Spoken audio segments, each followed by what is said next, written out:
In this segment, I'm going to show you how to create an adorable frame using Making Memories' new Valentine's collection.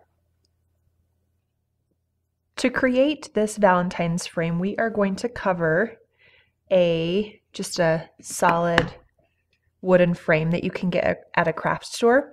And to do that, I have a 6x6 sheet of paper. I am going to use this side of the Jetador paper. And so I'm going to turn it over so I can trace where I'm going to put the center. So what you're going to do is kind of center that, and then with a pencil you can go ahead and just trace the center.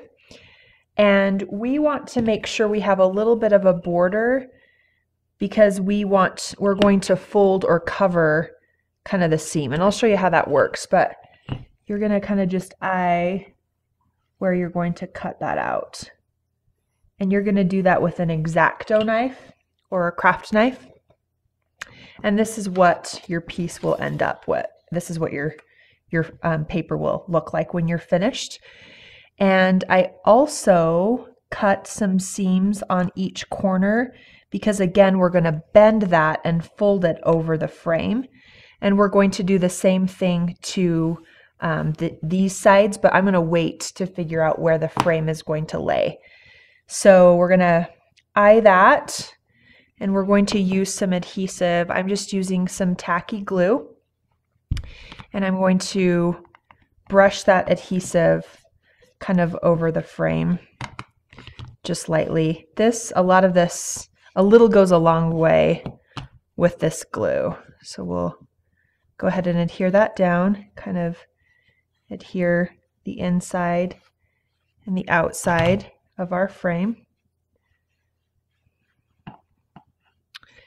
And then once you're done with that, you're going to stick that down over your template where you drew the center, and you're going to, again, kind of bend that through. And you can use a hot glue gun, which is what I would recommend, to adhere that down.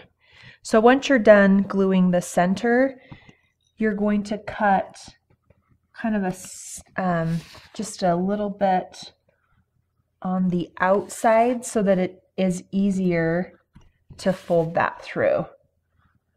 And then again, I would recommend a hot glue gun, and you can glue that down, or you can cut off the seam right here, and I'll show you what it looks like with the final piece.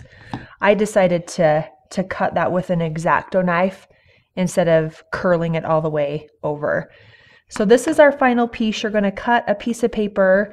You're going to use that same idea, drawing the template, and then you're going to add some embellishments, some ribbon, some charms, and this also comes from the Jetador collection. So this is the frame, and you're ready to give it as a gift or to put in your own home.